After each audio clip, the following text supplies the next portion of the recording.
Fala pessoal, para quem não me conhece, sou Fagner Mendes e atuo em operações de SOC há mais de 4 anos, certo? E hoje eu quero abordar algo que me incomoda há tempos, certo? Que é a maneira como muitos profissionais confundem os termos evento, alerta, incidente e IOC, tá bom? Tratando-os como sinônimos, certo? Só que essa confusão não é apenas uma questão de palavras, tá pessoal? Ela afeta diretamente a operação do seu SOC. Então, vamos desvendar cada um desses termos de forma clara e prática, trazendo exemplos do cotidiano de quem lida com isso, tá bom? Vamos começar pelo básico, que é a questão do evento. Um evento é qualquer ocorrência que podemos observar em um sistema, certo? Isso inclui login, conexões de rede, execução de processo ou a criação de um arquivo, tá bom?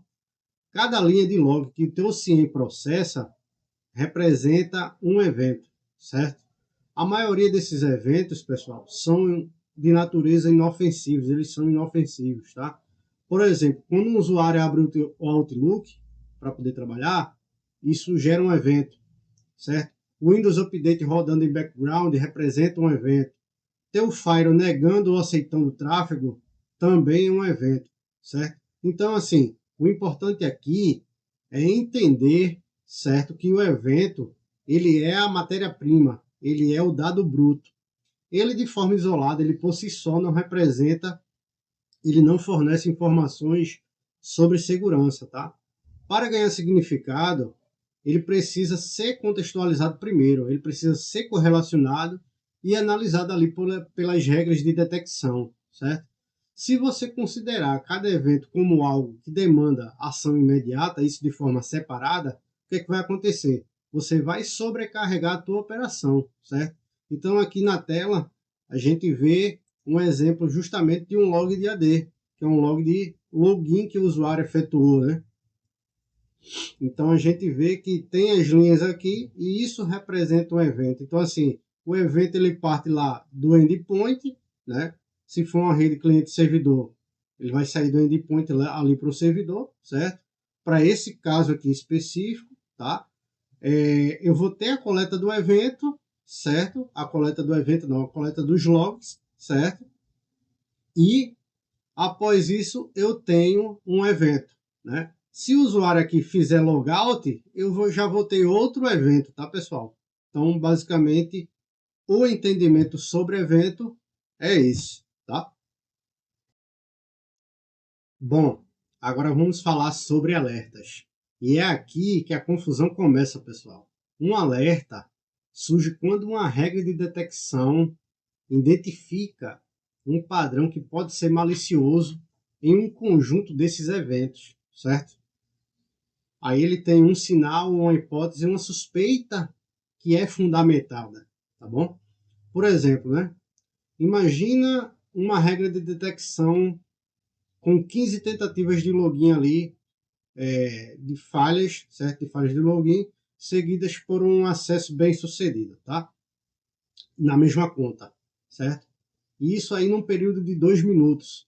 Isso vai resultar em um alerta de possível ataque de força bruta. Mas aí veja o que foi que eu disse. Eu disse um possível ataque de força bruta. Por quê? Porque o alerta ele não é um fato ainda comprovado, tá? E é o seguinte, pode ser apenas que o usuário, né? A gente levanta as hipóteses. Pode ser apenas que o usuário esqueceu a senha, pode ser um pentest autorizado no ambiente, pode ser uma conta de serviço com a credencial expirada, né? E então, o alerta, pessoal, deve ser visto como um ponto de partida para a triagem, né? E não como um ponto final. Se você está considerando todo alerta como um incidente, aí eu sinto lhe dizer que você não tem um processo de resposta a incidentes, tá? Você tem um verdadeiro incêndio para apagar. Muita gente vai se irritar com isso que eu estou falando, mas essa é a verdade, certo? E aí, aqui a gente também tem um outro exemplo de como é que é o fluxo, né? A gente tem um evento, uma sequência de eventos que, correlacionado por uma regra de detecção lá no meu CIEM, vai me gerar um alerta.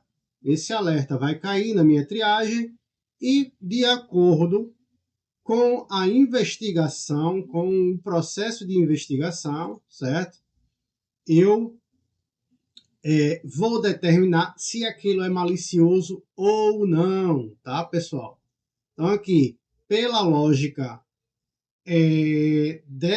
desse exemplo aqui, eu tenho um possível acesso remoto, certo? Via RDP, com conta privilegiada, tá? Então, assim, a regra, ela vai seguir essa lógica. Então, eu tenho, resumindo, recapitulando, eu tenho eventos, uma sequência de eventos, que vai passar por uma correlação, certo? Uma correlação onde, dentro da minha regra de detecção, no meu CIEM, certo? Pode ser um EDR também, tá? O EDR ele vai ter um processo diferente do que o CIEM se propõe, certo? Mas segue praticamente quase a mesma lógica, e aí eu vou ter um alerta, né? Esse alerta agora vai ser passível de ser investigado, tá, pessoal? Basicamente é isso. E chegamos ao momento do incidente, tá, pessoal? O incidente de segurança é um evento, certo? Ou uma série de eventos que foi investigado e confirmado como malicioso ou não autorizado, certo? E que afeta a confidencialidade, a integridade ou a disponibilidade, que é a tríade da segurança da informação, certo? Então, assim, entenda que ao longo do processo, eventos geram alertas, certo? Esses alertas eles vão passar por uma triagem e só após a investigação é que a gente confirma a existência de uma ameaça real, que a partir disso a gente vai tratar como um incidente, a gente vai ter um incidente de fato, certo? Então, assim, é preciso entender que não se trata de um alerta com um nome bonito, tá? É importante frisar isso aqui. É um fato que exige, certo, uma resposta que ela é estruturada, ou seja, ela vai incluir uma sequência de ações como contenção, erradicação, recuperação e pós-incidente, que é o processo de resposta a incidentes, tá bom? Então, assim, ao declarar um incidente, certo? Veja, ao declarar um incidente, você ativa um carinha que é chamado de playbook. Dentro desse playbook, a gente vai ter o acionamento de SLA e um processo de documentação temporal, tá, pessoal? Então, assim, veja que é uma resposta formal. Então, se você atua no teu dia a dia, considerando que alerta é incidente, lamento te dizer que o teu processo está comprometido e a tua métrica de resposta a incidentes, certo? A tua investigação como um todo, ela vai ser duvidosa, certo? E eu digo isso por quê? Porque quando você faz um hunt e o teu hunt ele vai alimentar um dashboard ou um report de CTI, por exemplo, de Threat Intelligence, né? E tu coloca lá um evento que era apenas um evento, um alerta, perdão, que era apenas um alerta e não um incidente, né? E você considera isso como incidente, né? Você está dizendo que houve um incidente, mas aí vão te questionar, cadê o incidente, né? Então, assim, o intuito de eu estar trazendo esses pontos aqui é justamente para desmistificar tudo isso, tá? Que as pessoas estão entendendo de forma errada aí na comunidade de cibersegurança como um todo, tá? Então, assim, tem muita gente que realmente, não sei se por descuido ou não, tá? Mas acredito que é mais a questão por falta de conhecimento do conceito em si, por isso que eu friso muito que é importante você ter uma base muito bem estruturada, certo? Com os conceitos, com um entendimento muito bem dos conceitos, para que quando você coloque isso no operacional, certo? Isso não afete a tua análise, certo? Que é importante, né? Porque aí isso no final das contas vai fazer toda a diferença. Aqui na tela, tá, pessoal? Eu tenho uma sequência, né, que é a sequência eventos, alerta, investigação, incidente, né? E aí, o que é que eu vou ter ali dentro dessa sequência? Os eventos, uma sequência de eventos vão criar um alerta, passou pela regra de detecção, como a gente viu, passou agora pela triagem, pela investigação. Se ele for considerado como um falso positivo, então eu descarto. Porém, se ele for considerado como confirmado, pessoal, eu vou ter um incidente, né? Eu vou ter agora um incidente aqui. Após confirmado, eu entro no fluxo de resposta a incidentes, né? Para realizar minha contenção, para realizar erradicação e remover artefatos maliciosos, tá? Aqui há outro ponto que o pessoal erra muito, confunde artefato com IOC, né?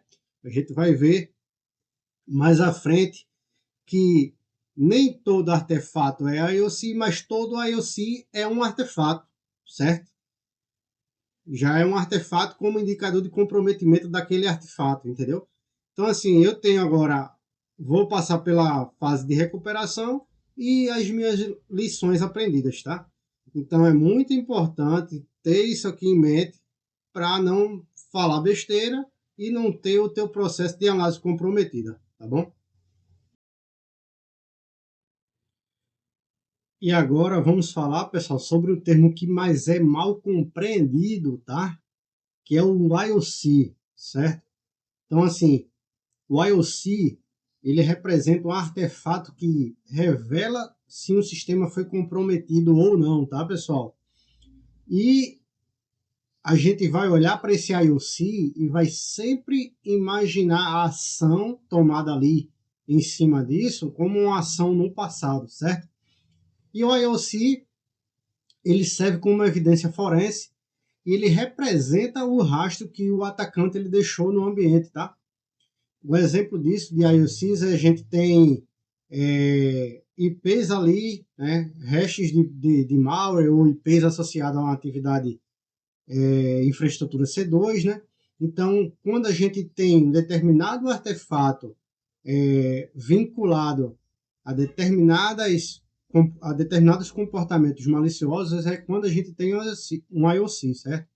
E aí, o erro que eu frequentemente tenho observado, desde a época que eu trabalhei com automação de resposta a incidentes, é que a turma está usando esse termo IOC como um sinônimo de qualquer indicador suspeito, certo?